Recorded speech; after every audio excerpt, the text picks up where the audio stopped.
खुलुमबाय नोंथांमोनखौ बयखौ बरायबाय। दिनै 25 अक्ट'बर 2023 बारा जाहैबाय बुधबार। फैदो दिननि खौरांफोरखौ बेखेवनोसै।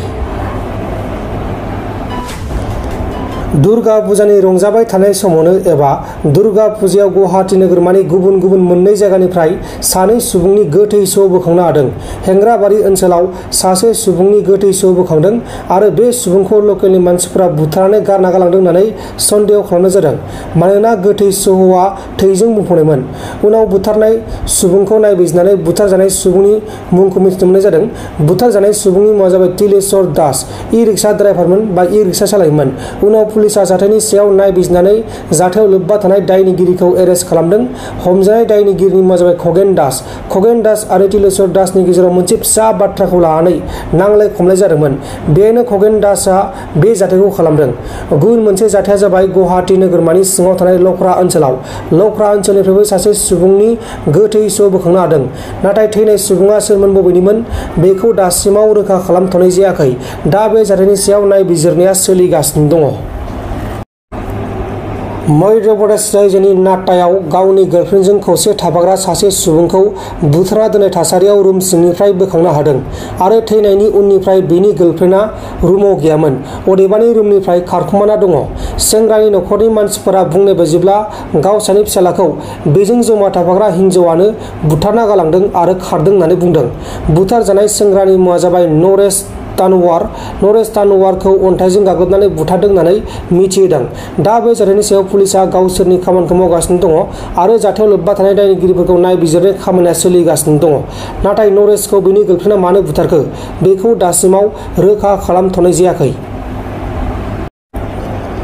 आसामनि डिब्रुगड़ डिस्ट्रिक्टनि सिङाव थानाय मरानाव पुलिस अफिसारनि गारिजों सौजानानै सासे 11 बोसोर बैसोनि हिनजावसा गथ'आ जिउ गोमादों। थैनाय गथ'नि मुङा जाबाय रश्मिता गौर। रश्मिताया गावनि बिमाजों बामुनबारियाव दुर्गा फुजा नायनो थांदोंमोन। बे समावनो लामा ससेयाव बे जाथाया जादों आरो गारिखौ एसआइ अनुप गायानआ सालायदोंमोन आरो अनुप गायाननि सायाव मरान पुलिस बादायाव एफआइआरबो थिसननाय जाबाय। लोगोसे लकेलनि मानसिफोरा बेनि सायाव बा पुलिसनि सायाव गोख्रों एक्सन लानो थाखाय दाबि खालामनाय जादों। गिबियावनो रश्मिताया थैयाखैमोन, बेखौ हस्पिटालाव लांनाय जादोंमोन, नाथाय जोबथायाव हस्पिटालावनो थैदों। दुर्गा फुजाया बाथौ धोरोमनि फुजा नङा, बे बाथ्राखौ बुंदों चिरां जिल्ला बाथौ गौथुमनि लाइमोन गांखंनि आफादगिरि प्रदीप कुमार नार्जारी बिथाङा। दिनै हिरिम्बाफुरि बाथौ गोथार फैलामा जोंनि बाथौ सिबियारि लाइमोनफोरनि इयुनखौ नोजोर होनानै 10थि खेब लाइमोन बादा बेखौ जोङो खुंनाय जादों आरो बे खुंनायाव जोंहा गोबां थांखिफोर दङ, मिजिंफोर दङ जोंनि इयुन जोलैनि सायाव। बेनिखायनो जों माखासे बादायनाय हाबाफारिफोर लानाय जादों, जेरै थुनलाइयारि आयदा बादायनाय, सोंगाब बादायनाय, कुइज कम्पिटिशन आरो हारिमुवारि आयदा बादायनाय बेखौ जों लानाय जादों आरो बेयाव जोंनि लाइमोनफ्रा खोब मैखोमै बाहागो लादों। जों गोजोननाय फोरमायो जोंनि लाइमोनफोरनि सायाव। आङो बेखौनो खावलायगोन इयुनाव बे हाबाफारियाव जोंनि लाइमोनफ्रा मैखोमै बाहागो लायो आरो गावनि जिउ दानायाव जाहाथे मोनसे आगानसे स्टेप बारायनो हायो, आं बेखौ मिजिंथियो आरो। बे आश्रम हिसाबै गोबां दासिमबो जेंनाफोर दंबावो बा बे जायगायाव गोबां जौगानायनि खामानि मावनांगौ दंबावो। बे हिसाबै फैबाय थानाय समाव सरकारनिफ्राय मा आसा खालामदों? आं बेखौनो खावलायगोन एसे हिरिम्बाफुरि बाथौ गोथार फैलामनि इयुथनि लाइमोन गांखंनि सासे मावथि हिसाबै जोंनि बिटिआर सरकारखौ जोंहा हिरिम्बाफुरि बाथौ गोथार फैलामाव माखासे इनफ्रास्ट्राक्चार डेभेलपमेन्ट जानांगौनि जोंहा आंखाल दङ। दा बेनिखायनो जोङो सम आरो थासारिखौ नोजोर होनानै जोङो सिन्था खालामदों जाहाथे सरकारनाव जोङो माखासे आसनिफोर जोङो मोननो हायो, बेखौ जों मिजिंथिदों। जोङो सम आरो बोथोरखौ नोजोर होनानै जोङो सुजुग सुबिदाखौ लानानै जोङो जोंनि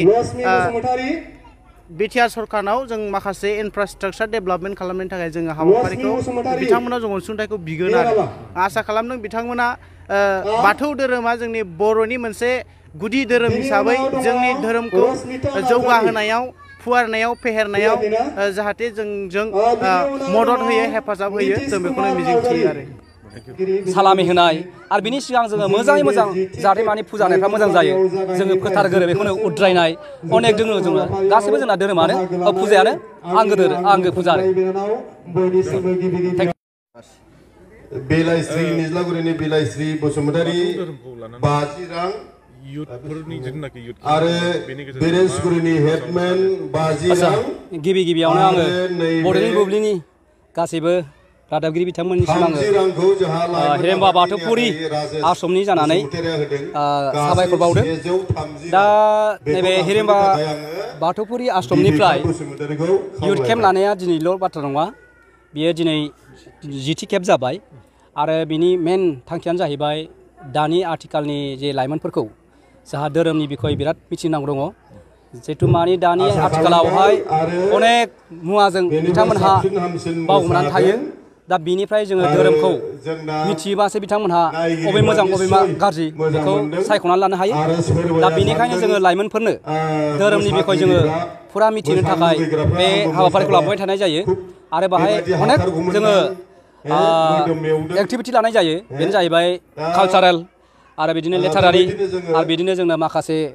सेमिनार लायो जाय टपिकखौ लानानै जोङो बिथांमोनखौ माने उननि थाखाय मोजां जागोन आरो अबेखौ दाङोब्ला मोजां जागोन अबेखौ दाङोब्ला गाज्रि जागोन बिथांमोनखौ सायख'नानै लानो हानायनि बिनि गेजेरजों जोङो माखासे बिथांमोननि सायाव जों सावरायो आरो बिथांमोनहा जाहाथे माने धोरोमनि फारसे मिथियोब्लासो गाज्रि खामानिखौ मावनो गियो बिनि थाखायनो जोङो लाइमोनफोरखौनो जोंनि जिथु माने फिउचार होननानै जों सानो आरो बेनो जाहैबाय जोंनि बेंक बेलेन्स बिथांमोनानो जोंनि सम्पति बिथांमोनखौ जोङो नस्थ' जाजानो बादों दा बिथांमोनखौ जों इसोरनि फारसे धोरोमनि फारसे मिथियोब्ला जाहाथे बिथांमोनहा दावगानो हायो आरो मोजांखौ सायख'नानै लानो हायो बेखिनिखौ लानानै जोङो नैबे हाबाफारिखौ खालामबाय थानाय जायो आरो माखासे लाइमोनफोरखौ इसोर सिबिनायाव उन जानानै थानानै एन्टि ससियेल खामानियावसो उन जानानै थानायखौ जों नुनो मोनदों राइट दा आथिखालावहाय बांसिनैनो लाइमोनफ्रा बे धोरोमनि गियाननि आंखालावनो बे एन्टि ससियेल एक्टिभिटियाव माने लोमहाबनानै थायो आरो एन्टि ससियेल एक्टिभिटिखौ मावनो गिया